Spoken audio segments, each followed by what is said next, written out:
ত্রয়োদশ জাতীয় সংসদ নির্বাচনে রাজবাড়ী জেলার দুইটি সংসদীয় আসন রাজবাড়ী ১ ও রাজবাড়ী ২ আসনে বিএনপির প্রার্থী বিজয়ী হয়েছেন।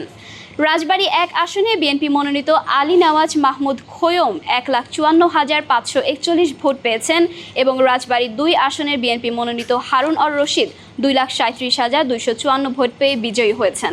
বৃহস্পতিবার রাতে বেসরকারিভাবে এ ফলাফল ঘোষণা করেছেন জেলা রিটার্নিং অফিসার ও জেলা প্রশাসক সুলতানা আক্তার। ভিম লিকুইড এখন মাত্র ৫০ টাকা, তেল চর্বি পরিষ্কার করে এক ধোয়াতেই।